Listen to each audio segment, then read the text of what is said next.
Okay, so now we're recording, and I'm so happy to be here with you. So, yes, for people who come watch this later, because we tried to do it live for a minute, right? But here we are pre-recording. So I'm here, Laura Jane, with Cayce Howe. Hello. Hello. Hello, hello. And I was so happy that I easily had my copy of your beautiful recent book Aw, here. cool. Which Thank is, I know you're on to so much more since this, but this is a gorgeous thing you put into the world. Thank you so much. Thank Yeah. you. Yeah, that book is it's a bunch of what I call pith poetry. I come from the Tibetan Buddhist tradition, and I really love like the Zen poetry where it's very short and to the point, and kind of encapsulates more of what I like to call essence teachings. So I just like to solidify things and break it down to that. So yeah, I'm really happy to have that out there. And the ability to solidify things into their essence sounds pretty I good like to reading me. that stuff. It's just like boom, just right there, So that book is my attempt at least. Right, it's nice to kind of get out there what you've realized up until that point, right? And then you get to move on to the next thing. Exactly. And then I think I saw that you've done, at least you were doing some big meditation retreats where you guys were like booked up and full in beautiful places before we all stopped doing such things. Oh yeah, I was so lucky. We were at Big Bear Retreat Center, and I think it was it must have been their last retreat before we shut down. Wow. Which of course we didn't know it then. It was the end of February or something, at the end of February. And it was packed. It was 55 or 60 people, something like that. And it was at capacity for them, and wonderful retreat. It was really beautiful to be able to have a sitting retreat with a group of people in the flesh. It was a standard Vipassana style retreat. And now everything's virtual, which we're trying to shift and change to that and build community in that way. And I think it's working. I think it is. It's really good. And obviously a lot of people talking about several silver linings with that, with this happening, and that's one of them that I see, is that connecting virtually, a lot more people seem to be coming to functions that now are housed online. I know even for my teacher, a close teacher of mine, is a Tibetan nun, and I can't get up to see her where she is, but she's offering a lot of her stuff is now just gone online and stuff. So it's cool that we get to access each other in different ways.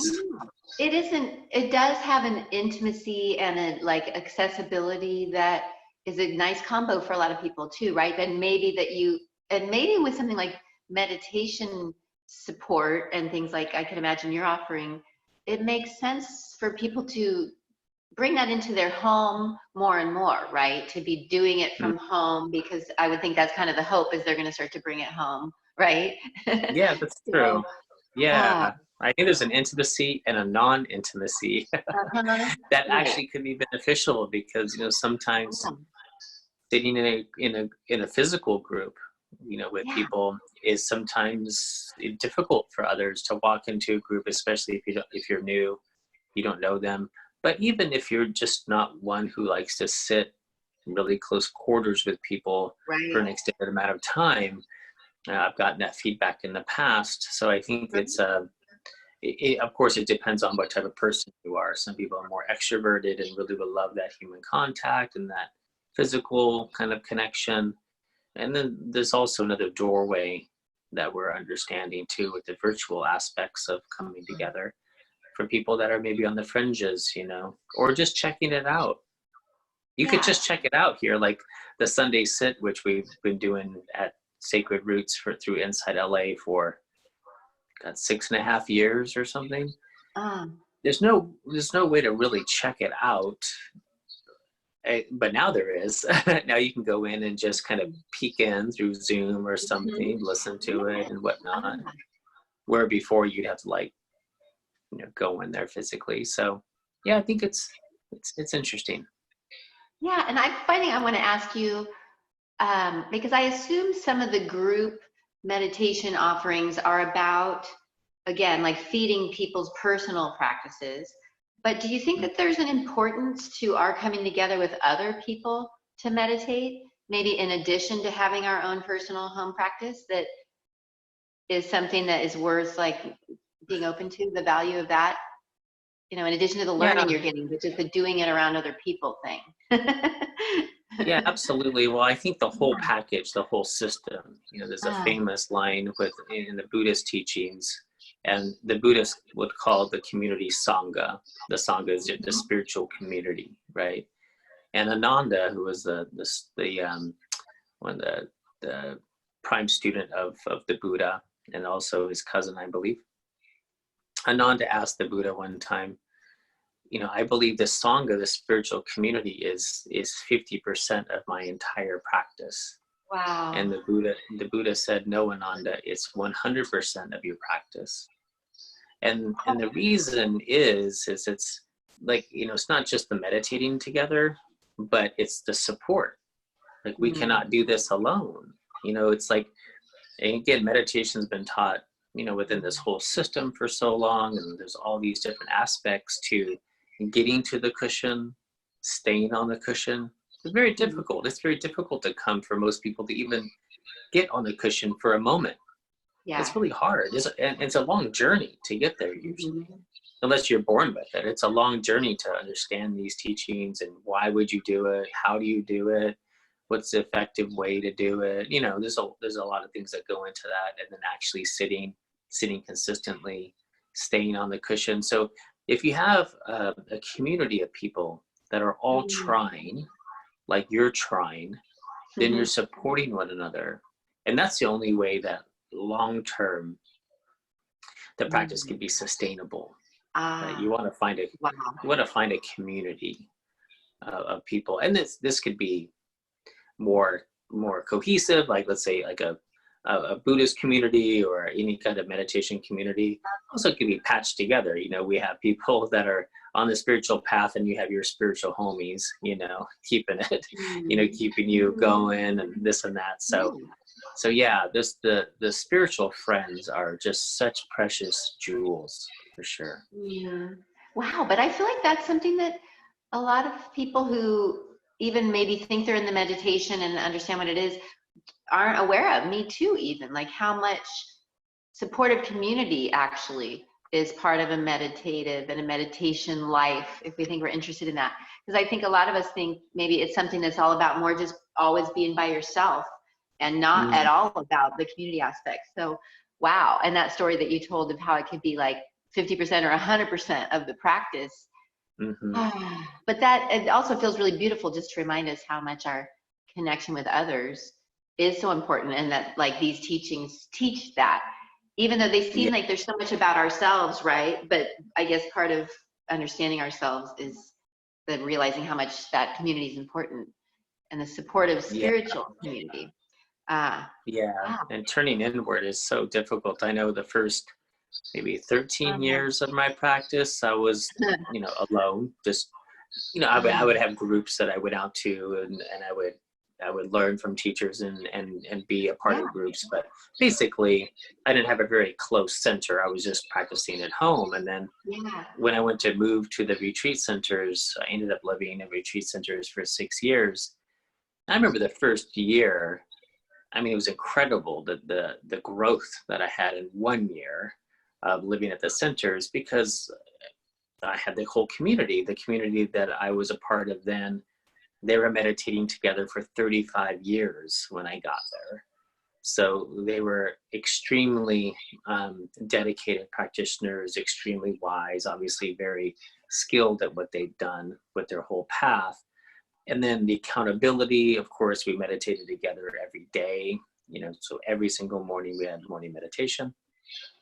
And so all of it, I had a mentor. The whole thing was just exponentially um, improved my practice, and get to see the dedication that they were putting into their practice, everything, right? So it's just like anything else. If you go to if you go to basketball camp and you're around all the basketball energy and all the awesome coaches and the players, and you're feeding off of all that energy. It'd be much different if you just had a basketball court at your house and you're playing basketball, or if you're at basketball camp, sharing all that information and everything. So I think it's really this.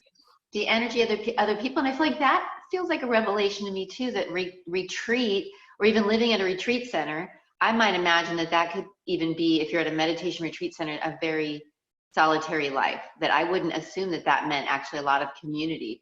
And to, see that we could have started to think that, not only meditation life, but even a spiritual life is going to be more about like being alone, or like retreats. That was the piece too that I wanted to bring up. But retreat, I think we've thought, and me too, maybe it's that something that where you go, even if you're with other people, it's about your own personal experience, and that's what's really going to be the transformation.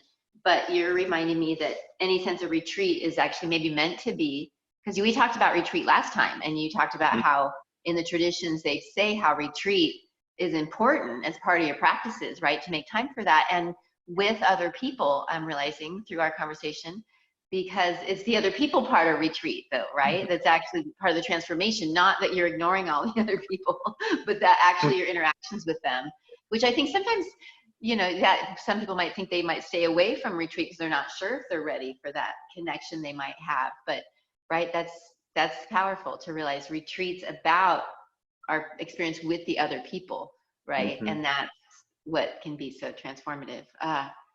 Wow. Yeah, even silent retreats, there's some retreats obviously that people go on and they're talking involved, but like a traditional, like a 10-day vipassana or something where you're not saying a word. It's amazing how much connection and how much support when there's no words, you're just sitting there and silent the whole time. But man, like what an incredible support to be there for one another, especially if you're struggling and they're sitting, because everyone's suffering, like throughout, you're meditating 14 hours a day, day in and day out. There's so much suffering, the physical suffering, just sitting still, no, like the deprivation of no data coming in, no information coming in for the most part, and but man, the camaraderie that happens when we're doing that, when we're sitting like this, it's really amazing. Yeah, and that's just like something that I hadn't even considered so much, so I love that. And I feel like I want to ask, are there like things or concepts that have been coming up more with all the people that you work with and teach right now that you find are feeling helpful for, maybe if there is any generalized experience about how people might be feeling right now? Any like new or old concepts or thoughts that have been coming through for you that you find yourself sharing that you feel are relevant? Yeah, I think from the beginning, I've been really sharing a lot of the wisdom of impermanence, of noticing impermanence, because this reminds me of just how incredibly resilient that we are. A lot of times we don't pay attention to subtle impermanences. So impermanence is happening, of course, because we're animated beings in an animated world. Impermanence is happening all the time, like on a very grand scale. Like every single moment, everything has changed. Every single moment, everything's different. We're different. Our situation's different. And then in the course of a day, if your partner leaves that day, there's not a lot of leaving right now, but in a whole day, people grow so much. From the morning, if you see someone in the morning, you see someone in the afternoon, you're seeing another person, another being, right? It's so different. And we are in a real way, we're made for that. We're made for change because we're animated beings, and there's all this change happening all the time, and we're okay with that. It's subtle though, because we think that the house is the same. It's not. Like my sink backed up. So there's something in my plumbing that's not right. My bathroom sink is blocked up. So it's changing, you know, everything's changing. The house is changing, the car has changed, your partner, everything, right? So when we're paying attention, let's say if we're meditative or aware and you and practice a lot of meditation, you might be awake and aware of those subtle changes, right? Because you're with your body, you're with your breath, you're with the moment, you're paying attention. And so when these when these impermanences come that are on a grand scale, you know, like this, or just bigger impermanences, there's obviously life, there's death, there's changing of careers, there's separation of partners. This is when we kind of freak out. We're like, whoa, change, you know? And then there's something like a pandemic, and this is massive change. But we have to remember that we're made for this. Like we're going through change all the time. Nothing's the same. When you walked into that job that now you can't go into, every single day that was changed. The traffic was different. Everything was different. And so understanding that would be one thing. And then the second thing that has come up a lot for me is just the reminder of staying with what is real, because what is real is super easy, it's super simple, and it's super clear. And there's so much anxiety that we have, especially now with this, about the unknown. So when we do futuring or catastrophizing, you know, obviously there's a lot of that, and it's all an unknown. So it's very unstable. Like our minds are kind of, it's very unstable. There's a lot of confusion. It's not clear. But actually the moment is extremely clear. Like we know right now, whatever you're doing, if you're hearing this, wherever you are, it's super clear. Because let's just say me and you right now, we're just sitting, we're breathing, we're having a conversation. I'm not confused. I know exactly what's happening, right? And it's very simple what's happening. And it's the only thing that's real. It's true. This is true. I know that I'm breathing, that's true. So we're looking for this solidity, and then we're looking for the future, but we have to remember that's, of course, it's an unknown. Everything is. There's no absolute knowns in the future. The only absolute known is just this. So the second thing would be just remind ourselves that we have so much clarity in just this. Just this. And give ourselves that time. Yes, do we need to plan and prepare at times? Sure, we could do that mindfully too. And then also give yourselves plenty of chances throughout the day to be with what's real, what's unknown, and feel that kind of expansiveness, our capacity. You know, we want our capacity to grow a bit, you know, because too much rehearsing and rehashing kind of fills up our stress level, like our container. And then we're like, I'm on my last nerve, you know, I'm right up here to the very top, right? And so why meditation is so relaxing to the body, to the mind, to the heart, is because it's real. Like this, our nature, like our divine nature, gets to be with what's real. Wow, I love that. I can feel that in my body. It feels like relief too. It definitely does, to be like, oh yeah, I can do that. Wow. Well, geez, I'm so thankful. It already feels like I've gotten a good, powerful dose of your of your natural medicine on here. Awesome. What are some things? Maybe I'll just ask you a question or so at the end here. Any things you're like excited about for I don't know, how you may be approaching life with these coming, what's ahead, either way? Anything that is like, I'm sure there are things that you're in creation mode on, and if I had to guess, but yeah, anything that you feel excited about that you feel like mentioning on your horizon, or is it like even more just like not being so able to be thinking about the planning, even as that's helpful? Yeah, it's just like the timing wise, we are definitely planning some all day retreats, some virtual retreats. So I'll let Mm. you know when those dates come up. Yes, please. And is there Yeah. anything that if people watch this like in the next day or so that they can like come do with you? Do you have things that people can come be a part of right now that we could mention? Well, I could send you links to, if you go to Sacred Roots, we have a Sunday sit every Okay, you're single doing the Sunday. Sunday sit through like a Zoom thing now? Yep. And Yeah, that's okay, what we okay. talked about community. We've been doing that again, 6.5 years. So great community of people there you could join and just check in. And then, yeah, I have some videos coming out, just some Instagram videos. Yeah. So yeah, check out my Instagram at Cayce Howe. And I'm always available for one-on-ones. Those are my favorite, to really dive deep with people and customize it, for them.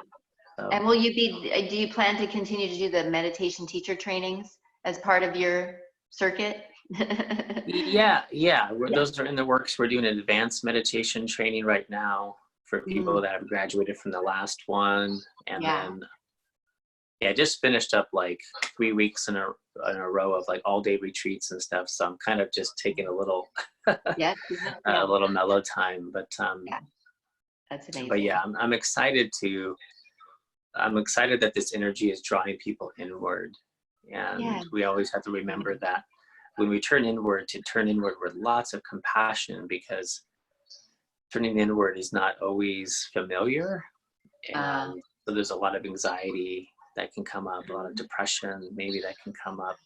Right. So the antidote, if you're feeling that and not wanting to turn inward during this time, just remember a heavy, heavy dose of loving kindness and compassion. And I have some on SoundCloud. If you Google my name on SoundCloud, I have a bunch of talks. And I also have loving kindness meditations, breath meditation, stuff like that. So. That sounds like a great prescription for ourselves and a specific way to tangibly even address that if we realize we could use that. So, and we all can. Wow. Yeah. Well, thank you so much, Cayce. I love all you're always doing in the world. And again, thanks for working with the technology jump around today. Yeah, no problem. Thank you so much for all that you do and for all the beings that you help and your bright, beautiful energy. And thank you for having me on again. Of course. Good to see you, Cayce. Right. Oh, and I get to mention here too, but Cayce's book, Becoming Water, that people could check out, right? Yeah. I know it's like available on Amazon and such, yeah. Yeah. All right, Cayce. Thanks so much. Be well out there. Thank you, LJ. Bye. Bye-bye.